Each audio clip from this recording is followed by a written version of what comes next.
paz do Senhor Jesus, queridos amigos, queridos irmãos, bem-vindo a este canal, que o Senhor te abençoe, teu lar e a tua família.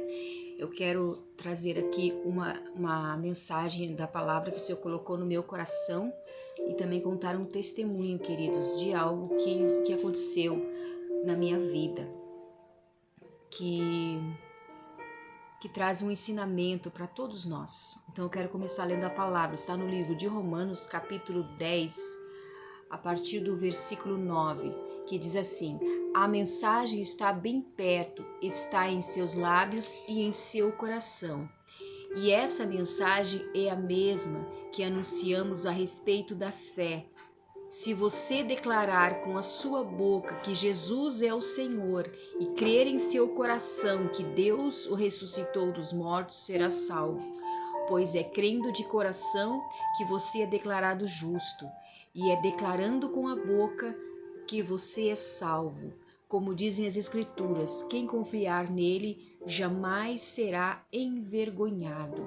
Então, esta palavra aqui, queridos, nos fala a respeito da salvação para todas as pessoas.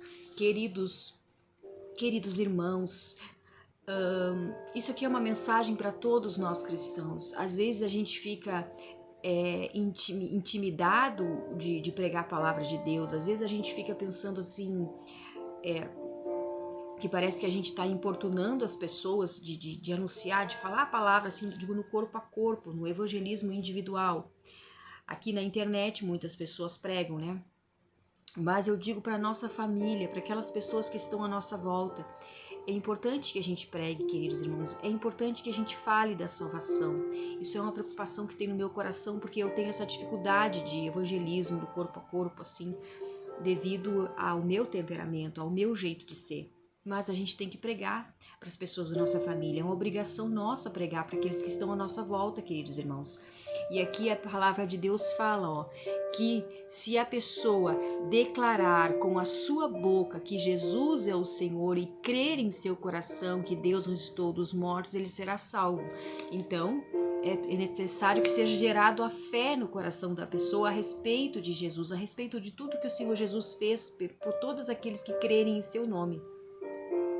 Então a gente tem que falar, a gente tem que pegar os versículos da Bíblia e citar a palavra de Deus, ler a palavra de Deus para as pessoas, para que a fé seja gerada no coração delas, para que elas tenham a oportunidade de ter um encontro com o Senhor Jesus. Eu vejo, queridos irmãos, na minha volta, no meio ao qual eu convivo, no ambiente ao qual eu convivo, pessoas que se dizem cristãs, que vão na igreja, mas a família delas, as pessoas que estão ali convivendo com elas na mesma casa, não seguem a Cristo.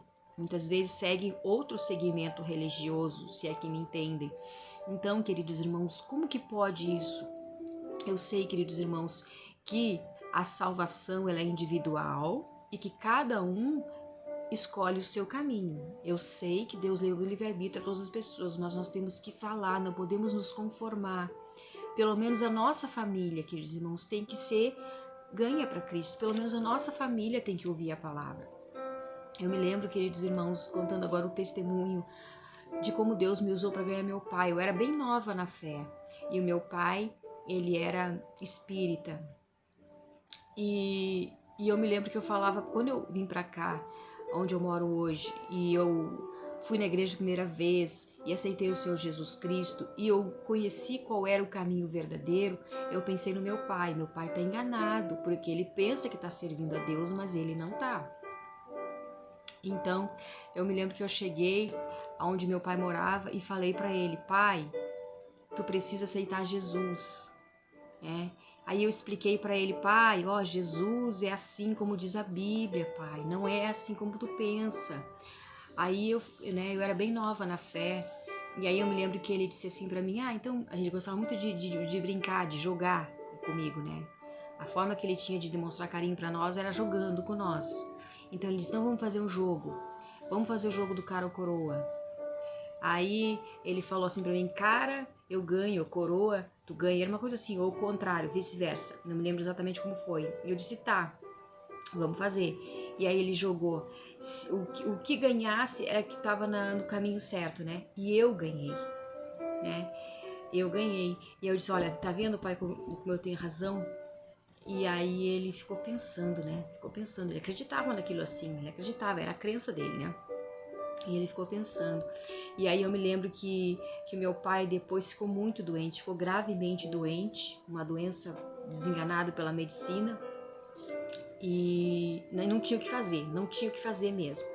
E aí eu me lembro que ele disse assim para mim, então eu servi a eles todo esse tempo e eles não fizeram nada por mim.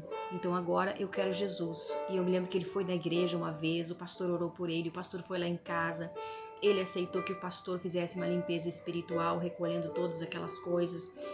E ali, queridos irmãos, ele ficou firme com Jesus até o fim. E eu me lembro que eu dizia para ele, pai, Jesus pode te curar. E ele dizia, eu sei, eu creio que Jesus pode me curar. Mas eu não entendia, queridos irmãos, embora eu quisesse que Jesus curasse o meu pai para esta vida, eu não entendia que a maior cura que um ser humano pode ter é a salvação da alma, é a cura espiritual, é ter a salvação da sua alma. É a maior cura que a gente pode ter, a cura da nossa alma e a garantia da salvação dela. Eu não entendia sobre isso, eu era muito nova na fé, mas eu me lembro que meu pai permaneceu firme até os últimos momentos da vida dele com Jesus. E o inimigo não desistia dele. O inimigo, meu pai estava no hospital, na cama, e ele tinha visões espirituais. Ele sempre teve visão espiritual. Ele via as coisas e falava com as coisas, né? Essa parte do mundo espiritual. Eu nem gosto de falar sobre isso, mas é verdade. E ele falava, e aí num dia ele estava na cama, no hospital, e eu estava ali do lado, cuidando ele, né? Ele disse assim pra mim, Mana, ele me chamava de Mana, Mana, olha, tem uma mulher aqui que tá me oferecendo cigarro. E ele tinha sido liberto do cigarro e da bebida. E ele disse assim, Mana, ela tá me oferecendo cigarro, diz pra ela que eu não quero cigarro. Não é nada contra ela, mas é que eu odeio cigarro. E eu olhei assim, não via ninguém, eu não via nada, mas ele via, porque ele estava vendo o mundo espiritual. E aí naquela época eu não entendia, eu digo, o pai tá rateando, o pai já não tá mais lúcido. Mas ele estava lúcido, ele via as coisas do mundo espiritual que eu não conseguia ver. E aí, passado um tempo, eu entendi, queridos irmãos, quando eu comecei a me aprofundar nas escrituras, comecei a conhecer mais a Bíblia, eu entendi que aquilo ali era uma manifestação no mundo espiritual e que o inimigo não desiste nunca de tentar as pessoas. Ele nunca vai desistir daquele que um dia foi dele, daqueles que um dia foram dele. Ele vai estar sempre tentando. Se houver uma mínima oportunidade, uma mínima brecha, uma mínima chance de ele entrar, ele entra de novo. Se naquele momento ele dissesse assim, tá, eu vou morrer mesmo, eu quero um cigarro pela última vez, com certeza as outras pessoas que estavam ali iam conceder a vontade dele, porque tinha uma crença, tem até hoje, né? Que as pessoas quando estão para partir, elas precisam ter o seu último desejo satisfeito. E aí, queridos irmãos, não entre os crentes, mas entre as pessoas mundanas, né? E aí, queridos irmãos, ele disse que não queria. Ele ficou firme até o fim. Eu me lembro que foi uma das últimas vezes que eu vi ele com vida aqui na terra. Mas eu creio na salvação dele. E o Senhor Jesus usou a mim para pregar para ele, para falar a verdade, para levar a palavra de salvação para ele. Então, queridos, é uma palavra, é uma mensagem para aquelas pessoas que têm ali os seus familiares, que convivem com vocês ali, né? E ainda não aceitaram o Senhor Jesus, ainda não entenderam a importância da salvação. Prega para esse teu familiar, prega para o teu filho, prega para tua filha, não aceita o teu filho desviado, não aceita a tua filha desviada. Queridos irmãos, quantas pessoas que nasceram no Evangelho, quantas pessoas que conheceram o Senhor Jesus, conheceram a palavra e hoje se afastaram, se desviaram e voltaram para o mundo. Quantas pessoas se entristeceram, se magoaram por alguma razão, não valorizaram as coisas de Deus por algum motivo, como aquele filho pródigo, a Bíblia nos conta, né? A história do filho pródigo que muitos conhecem. Ele não valorizou ali a vida que ele tinha com o pai, ele achava que o mundo lá fora tinha uma vida melhor para oferecer para ele, então ele foi lá e pediu a herança do pai dele e saiu e gastou tudo. E lá no mundo lá fora ele descobriu que ele só era importante enquanto ele tinha dinheiro. Quando ele não tinha mais dinheiro, não tinha mais ninguém, nenhum amigo para ajudar ele. E aí ele se lembrou do pai e ele disse: eu quero voltar para a casa do meu pai. E ali ele se arrependeu. Então, queridos irmãos, vamos interceder por essas pessoas. E você, pai, mãe, vó, avô, tia, tio que tem alguém desviado da casa de Deus, não pare de orar para que ele volte, não pare de orar para que ela volte. Eu também preciso orar para que o meu volte. Então, queridos irmãos, o que o Senhor coloca no meu coração com essa mensagem é o maior presente, a maior libertação, a maior cura que nós ganhamos de Deus é a salvação da nossa alma. É a cura da nossa alma. É ter o nosso entendimento liberto e livre dos enganos e das seduções deste mundo.